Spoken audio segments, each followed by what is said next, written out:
All right, joining me now to discuss all things election. You see her there, NewsNation political contributor Denise Gitsham, also former aide to President George W. Bush. Okay, Denise, so we want to continue that conversation. I really appreciate you being here. What does this coalition of big progressive names coming out in support of al-Sayed today mean really for the future? And then I know Mills touched on it, but what does it mean for the future of the Democratic Party?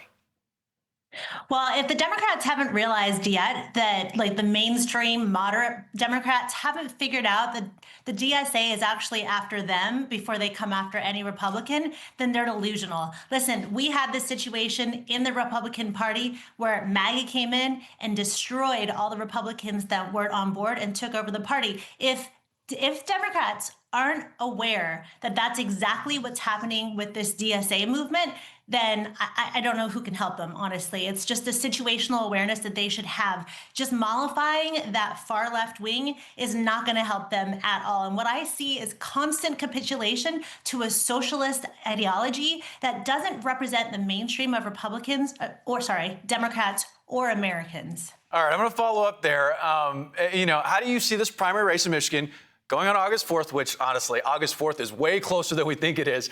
And what do you think that'll mean for the general coming up in November? Yeah, it'll be interesting to see which direction this ultimately falls, because we've always talked about the DSA being sort of having strongholds in New York or coastal areas, Washington, Oregon, California, where I'm from. But what this shows is that it's actually coming in a strong way, even in the center of our country. If you look at what happened in Colorado, if you're looking now at what's happening in Michigan with al-Sayed up a few percentage points, which again is very volatile. But I hope that what everyone sees here, I hope that's what's exceedingly clear, as Abdu al-Sayed is a millionaire. If you look at his tax returns from 2025, he and his wife are in the top 1% of all Michigan tax filers. And he's running as a person of the people against Haley Stevens, who actually she's worth less than $200,000. So when we talk about, living up to what it is that you're railing us, also, al-Sayed's wife is a psychiatrist who refuses to take Medicare insurance, and yet al-Sayed is saying everyone should get Medicare for all. I mean, the irony and the hypocrisy is so rich, not to mention something that I can never let go, which is the fact that we've got socialist millionaires like Bernie Sanders flying in from one of his 3 homes in private chartered jets and taking chauffeured cars to political rallies to literally support fellow millionaires. That's exactly what this situation is. And anyone who's voting for them can't see that, then I really don't know I don't even know what to say, because it's so obvious that they're lying to you. Yeah, I know we already celebrated July 4th, but fireworks are coming back for August 4th. Denise, all right, turn to the East Coast now. Democrats in Maine still seeking a replacement for disgraced Graham Plattner. Who do we think they'll go with? And if I remember this correctly, I think you went to college in Maine. If I'm wrong, please correct me. I went to Bowdoin College in Maine. Okay. And actually, my mentor was the guy who helped support and really create Angus King as a candidate.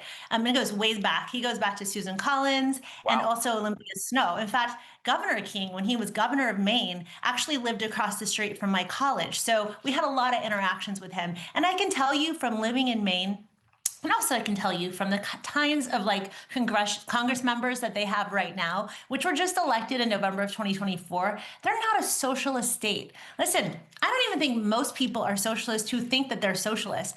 I think that what they are is they're anti-establishment and they're angry at Trump. And, Susan Collins has never stood with Trump on the things when he really pushed her to. She's always maintained her independence. That's how she's always survived. So I don't really know what's going to happen on the Democratic side. I know they've got a battle between Troy Jackson, who's the former Maine Senate president, and he's the progressive that has Ro Khanna and Bernie Sanders supporting. And then you've got Nirav Shah, who's the former head of Maine CDC and is really more of the establishment centrist candidate. If I were to pick between those two, I would say that somebody like Shah has a better chance, just because if you look at Shelley Pingree and Jared Golden, who are the 2 congressional members from Maine, they're normal. I mean, they are Democrats. I disagree with them, but they're normies. And I think that's where most Mainers sit. I think your definition and others' definition of normal, all of our definitions of normal in 2026 have certainly changed. We're going to pivot here. I want to go to Iran. According to the Department of War, 16 U.S. service members have died. Right? 2 in Jordan. This is coming in the past 24 hours. Over 400 have been wounded since the war started back in late February. Thousands of Iranian people also dead. How does the Trump administration, in your eyes, just end this conflict? How do they, land the plane? How do they bring this to an end? Well, if they really want to honor the fallen Americans and even those who died incidentally, because I know we're not going after civilians on purpose. I know that's not the nature of our country. That's not our intention. And things happen in war. It's the fog of war.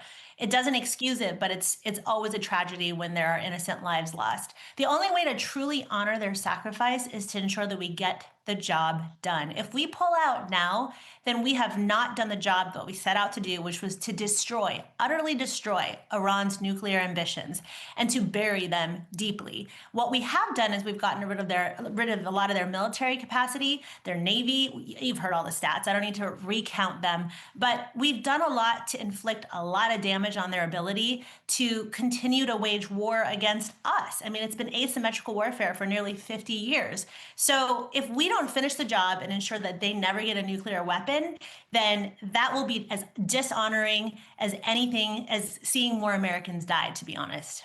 Denise, from Detroit to the Middle East, we appreciate you for 5 minutes. We really do. Thank you so much.